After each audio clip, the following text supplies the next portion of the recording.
பழங்குடியினர் குடியிருப்புகளில் வீடுகள், சாலைகள், குடிநீர், தெருவிளக்குகள், வாழ்வாதார திட்டங்கள், சுகாதார கட்டமைப்புகள், கல்வி நலன் சார்ந்த உதவித்தொகை திட்டங்கள், பள்ளி மற்றும் விடுதி மேம்பாட்டு உள்ளிட்ட அடிப்படை வசதி மேம்படுத்தும் நோக்கத்தில்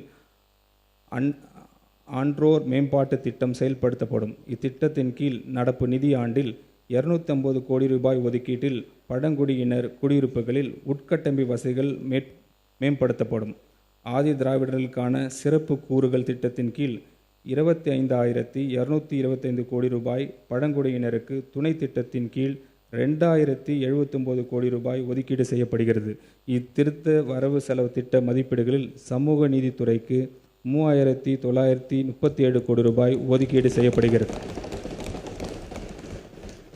பிற்படுத்தப்பட்டோர், மிகவும் பிற்படுத்தப்பட்டோர் மற்றும் சீர்மரப்பினர் நலன். தந்தை பெரியாரை கொள்கை தலைவராக ஏற்றவர் நமது மாண்புமிகு முதலமைச்சர் அவர்கள். சமூக நீதி என்று சொல்லி ஏமாற்றுவர் அல்ல நம் தலைவர். சமூக நீதியை உணர்வுபூர்வமான ஏற்றவர். அதனால்தான் அவரின் தலைமையிலான நமது அரசு தமிழ்நாட்டில் சமூக நீதியை காப்பதில் உறுதியுடன் உள்ளது. தமிழ்நாட்டின் 69% இடஒதுக்கீடை பாதுகாப்பதற்கான அனைத்து முயற்சிகளையும் இந்த அரசு மேற்கொண்டு வருகிறது.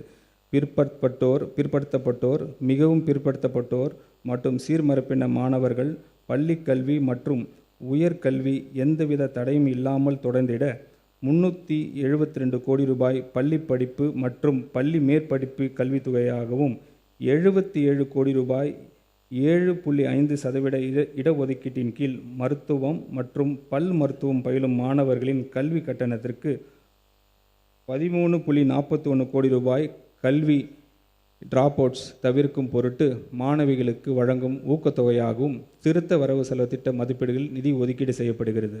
சிறுபான்மையினர் நலன். மதசார்பற்ற சமூக நீதி அரசாகவும் சிறுபான்மையினரின் உரிமைகளை பாதுகாப்பதில் ஒரு முன்னோடி மாநிலமாகவும் தமிழ்நாடு திகழும்.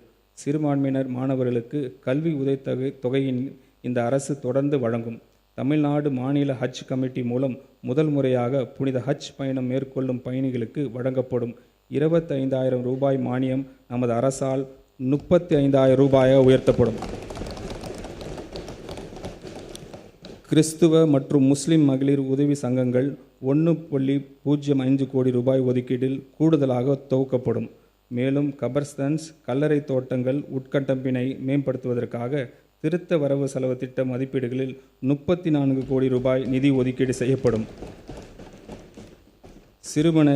சிறுபான்மையினரை பாதுகாப்பதிலும் அவர்களின் நலன்களிலும் நமது மாண்புமிகு முதலமைச்சர் அவர்கள் தலைமையிலான அரசு ஒருபோதும் சமரசம் செய்து கொள்ளவே செய்யாது. இந்த திருத்த வரவு செலவு திட்ட மதிப்பீடுகளில் பிற்படுத்தப்பட்டோர், மிகவும் பிற்படுத்தப்பட்டோர் மற்றும் சிறுபான்மையினர் நலனுத்துறைக்கு 1,700 கோடி ரூபாய் ஒதுக்கீடு செய்யப்பட்டுள்ளது. மாற்றுத்திறனாளிகள் நலன். Welfare of differently abled person. மாற்றுத்திறனாளிகள் மகத்தான திறனாளிகளாக நம்முடைய மாண்புமிகு முதலமைச்சர் அவர்கள் மனதார எண்ணுகிறார். பிறப்புக்கும் எல்லாம் உயிருக்கும் என்ற நமது அரசின் சமத்துவ கொள்கையின் அடிப்படையில் மாற்றுத்திறனாளிகளின் உரிமைகள், சமத்துவம் மற்றும் சமூக பாதுகாப்பு உறுதி செய்வதில் பிற மாநிலங்களுக்கு முன்னோடியாக தமிழ்நாடு திகழ்ந்து வருகிறது. தற்போது சப்போர்ட் எக்யூப்மெண்ட்ஸ் வழங்கும் திட்டத்தில் இடம்பெறாத செயற்கை நுண்ணறிவு சார்ந்த நவீன சப்போர்ட் எக்யூப்மெண்ட்ஸ்களை sports prosthetic leg, myo electric signal மூலம் செயல்படும் upper limb prosthesis, other high-end assistive devices including cochlear implant batteries வாங்குவதற்காக அதன் விலையில் 50% அல்லது அதிகபட்சம் 30,000 ரூபாய் வரை நிதி உதவி வழங்கப்படும். தஞ்சாவூர், திருவண்ணாமலை, சேலம், கடலூர் மற்றும் விருதுநகர் மாவட்டங்களில் அறிவுசார் குறைபாடு உள்ளவர்களுக்கான அரசு நிறுவனங்கள் நம்பிக்கை இல்லம் என்ற பெயரில் அமைக்கப்படும். இந்த நிறுவனங்களின் 3 வயது மற்றும் அதற்கு மேற்பட்ட குழந்தைகளுக்கு சிறப்பு கல்வி, ஆரம்பகல்ல பயிற்சி சேவைகள், மறுவாழ்வு மற்றும் தொழில் பயிற்சி வழங்கப்படும். தொடக்க நிலையில் ஒவ்வொரு நிறுவனமும் 50 மாணவர்கள் பயிலும் பகல் நேர பள்ளியாக செயல்பட்டு பின்னர் தங்கும் இடம் வசதியுடன் கூடிய நிறுவனமாக மேம்படுத்தப்படும். இதற்காக திருத்த வரவு செலவு திட்ட மதிப்பீடுகளில் 4 கோடி ரூபாய் நிதி ஒதுக்கீடு செய்யப்படுகிறது. இந்த திருத்த வரவு செலவு திட்ட மதிப்பீடுகளில் மாற்றுத்திறனாளிகள் நலன்துறைக்கு 1485 கோடி ரூபாய் ஒதுக்கீடு செய்யப்பட்டுள்ளது. சமூக நலன் மற்றும் மகளிர் மேம்பாடு. தமிழ்நாட்டில் உள்ள அனைத்து பெண்களுக்கும் அண்ணனாகவும் தம்பியாகவும் இருந்து